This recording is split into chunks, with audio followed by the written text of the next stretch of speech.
दोस्तों, आईटीसी का नाम जब आता है मन में, तो आपके मन में क्या आता है? टबैको आता है या आपके मन में बिस्किट या एफएमसीजी से रिलेटेड कोई प्रोडक्ट आता है? तो दोस्तों, यही डिफरेंस है। अगर आपको पता होगा कि आईटीसी का 82% जो रेवेन्यू है वो टबैको से आता है, लेकिन फिर भी आज आईटीसी ने हमारे मन में ऐसी उनकी ब्रांडिंग करी है कि जब भी हम उनका नाम सुनते हैं, या तो हमें आशीर्वाद आटा या सनफीस्ट बिस्किट या क्लासमेट की नोटबुक यही हमें याद आता है। तो ऐसा क्यों है दोस्तों? तो चलिए शुरुआत करते हैं। तो जैसे कि हमें पता है कि आईटीसी ने अपने कंपनी की शुरुआत, उनका जो मेन बिजनेस है वो सिगरेट का है। शुरुआत उन्होंने सिगरेट के बिजनेस से करी। फिर बाद में कंपनी को लगा कि अभी उनकी समाज में जो इमेज है वो थोड़ी व्हाइट वॉश करनी चाहिए।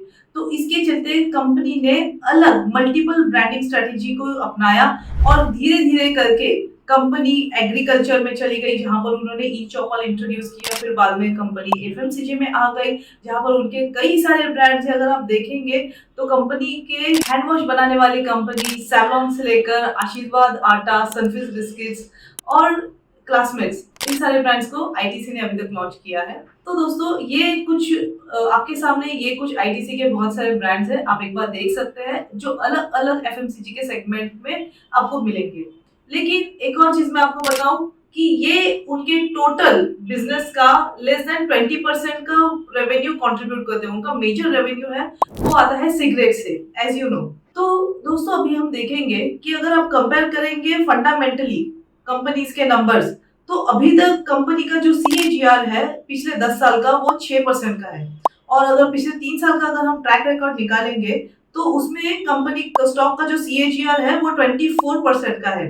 और पिछले साल उसने 12% की ग्रोथ दिखाई है। और अगर आप इस नंबर को किसी दूसरे एफएमसीजी स्टॉक से अगर कंपेयर करेंगे, तो आपको पता चलेगा कि स्टॉक काफी ज्यादा एवरेज में है।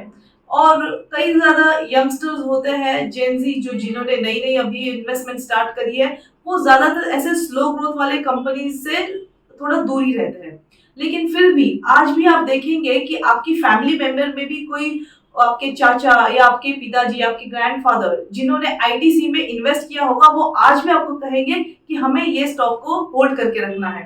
तो दोस्तों, ऐसा क्यों है कि इन्वेस्टर्स जिन्होंने लॉन्ग टर्म में इन्वेस्ट किया है, वो आज भी इर्रिस्पेक्टिव की कंपनी की स्लो ग्रोथ होने के बावजूद भी क्यों आज आईटीसी को कोई बेचना नहीं चाहता, बल्कि अपने पोर्टफोलियो में होल्ड करके रखना चाहता है फॉर लाइफ टाइम। तो पहली बात यह है कि थ्रू आउट द टाइम, अगर आपके सामने ये डेटा है, अभी तक कंपनी ने इतने ज्यादा डिविडेंड, इतने ज्यादा कॉर्पोरेट एक्शंस दिए हैं, जिसमें उन्होंने डिविडेंड, स्टॉक स्प्लिट और बोनस, इसमें इतने ज्यादा उन्होंने अनाउंस किया है कि जो ओरिजिनल इन्वेस्टमेंट इन्वेस्टर्स ने करी थी, वो उनकी जो प्राइस थी वो इन्हीं कॉर्पोरेट एक्शंस में उनकी रिकवर हो चुकी है। एंड नाउ जो उनके पास शेयर है, दे फील कि ये उनके पास फ्री के शेयर्स है, इसीलिए इन्वेस्टर्स अपना जो स्टेक है वो सेल नहीं करना चाहते। दूसरी बात यह है कि कंपनी, अगर आप ग्रोथ मॉडल देखेंगे, जैसे कि मैंने शुरू में आपको उनकी ब्रांडिंग दिखाई है, तो उनकी मल्टीपल ब्रांडिंग स्ट्रेटेजी है। यहाँ पर कंपनी ने क्या किया है कि हर एक सेगमेंट में उन्होंने अपना बिजनेस जो है वो एस्टेब्लिश किया है।